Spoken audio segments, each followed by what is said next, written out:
Hey, what you say, gang? Back at you. John and Michelle, J&M, Filipino-American Vlog. Today, it's a Tuesday, probably in the hour of 10:30 a.m. Sunny day here in Statesville, North Carolina. Just thought I'd send off a video, let some of you guys know if you're repairing or trying to install a tiller, a garden tiller, vintage flathead engine on your mini bike frames. You may want to take note. This is the finished product. You can see that spring. You see that little bracket they had to make. Note the tension. It keeps it at idle, the idle position. Notice the linkage I made off the cable.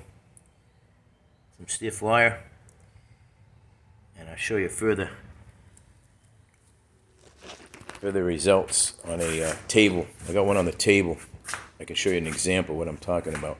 Anyways, this is the bike. It's all done. But a 1969 to 72 Manco Trail Cat. Full suspension. Originally came out probably with a 3.5 horse. Now it's sporting a 5 horse vintage flathead Briggs & Stratton from a tiller. Agricultural little tiller, backyard tiller motor for vegetables and gardens and stuff. It now sports the polished aluminum mag wheels. All new 5/8 precision bearing sealed. Chrome fenders, replacement shocks, brand new seat, nice fresh coat of paint, 3 coats, new throttle, new kill switch, vintage style. New brake lever, new brakes, and of course I incorporated my Massachusetts John license plate. I've had that for over 30 years. I'll leave it there for a while. It looks pretty cool. In case you're wondering what the original wheels looked like, this is it right here, all restored. It's a nice wheel too. It's a split wheel, all aluminum. I put the new bearings in it. I got the sprocket and everything to mount on it later. It's in this box somewhere. There she is over there. And this white wheel is a brand new wheel. You get them at Harbor Freight Tools. And it comes with some little spaces in here like for a wheelbarrow. It's not a bearing. It's like a sleeve. You bang those out, and fortunately the hole is exactly the same to accommodate the 5/8 precision sealed bearings as you see. It's a little paper that came with it. Bugs getting in there already. Everybody needs a home. I didn't bother with the on the front wheel. I didn't bother with the what they call 90-degree brass valve stem inner tubes, like you see over here. You need them. You need that type of tube, 90-degree valve stem tube, for these aluminum wheels to actually pump air in them. But this front wheel on these steel wheels, there's nothing in the way. It doesn't have any sprocket or any brake assemblies. It's just a free rolling front wheel. So I just left the wheel as it was. That's how it comes from the store. 25 bucks each. You can't beat it. And I just put in the $10, $11 bearings. So for like $36, $37, you have a nice complete wheel. The same thing goes with this rear wheel. The tire and tube online can cost you about 35 bucks. So if you buy the whole wheel, here's what they are. Hallmaster, sold at Harbor Freight.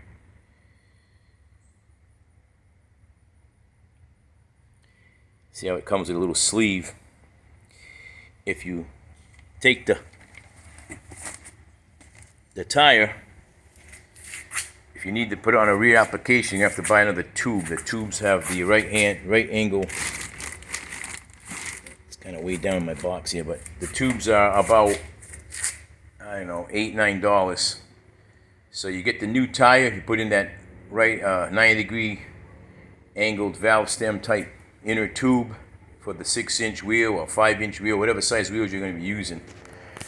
And then what you have in the end result is a brand new wheel. These wheels, in this condition, I spent 20 bucks or so getting all glass bead at the local machine shop. I put stainless steel nuts that hold it together, as you can see, with washers, real nice. I got about maybe 40 bucks, let's say 50 bucks into this wheel, $52, something like that.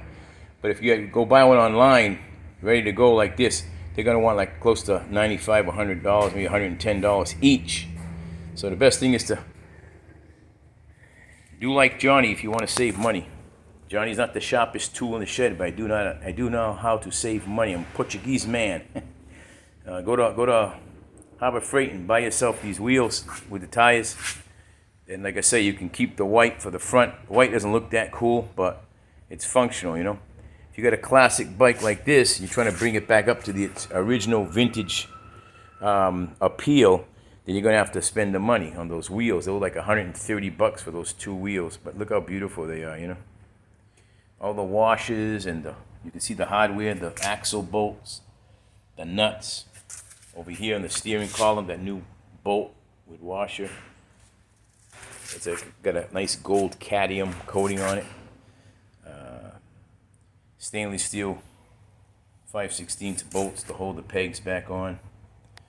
Yeah, a lot of effort, time, and money has been put into this one. This one here, I have about $460 into, I would imagine. Which, you know, these days, that's not really a lot of money for something that's mechanical, that runs, it's vintage like this. I don't think it's a lot of money. If you got some extra cash, what the hell, right? But this bike's probably worth, I know it's worth over $1,000 easy, probably $1,200. They want $350 sometimes just for the bare frame without a front end, just the frame, the cradle area, that part that's behind the actual front forks. They want $350, $275, $150. They want crazy money, you know. So, anyways, that's the wheels for the next mini bike with the bearings and ready to go. And that application, as far as the linkage I was talking about earlier. Let's see where we're at. What a great day. Mimi's in the house. Brandy's in the house. Brandy. So here's almost the same engine. It's a newer model, so the air filter is different, and the way the choke works is different. The one I have on that bike is really all vintage. It's of that era. It's got the old snorkel-mounted choke. You know, it's got everything really old school. The old air filters we grew up with from the 60s and 70s. This is a newer application. It doesn't have the nice decal in gold. It says Briggs & Stratton. The mufflers aren't that cool looking. They're kind of square and block-like, brick-like. And the air filters stick up way up into the sky. It's unbelievable they would do that. But the choke is nice to over here like this. I like the way this choke activates. It's pretty cool. Anyways, I showed you earlier that spring coming from here. I just put this one on this morning. I gotta get the spring inserted into that hole,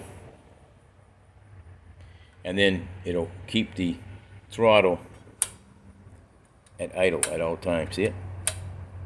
You don't need a panel with a sliding type on and off static throttle, they call it. You have a variable throttle. Now you can move your throttle up and down. If you fall off the bike or you bang into a tree or something, you fall off it, the bike would automatically go to idle while you can turn it off, you know. So it's a pretty good feature. It's the only way I can think of to actually keep all the original parts and still have it working as a mini bike application without looking for a different carburetor or whatever, you know. So anyways, that's all I got for now. Take care. God bless. Y'all have a nice day. Bye for now.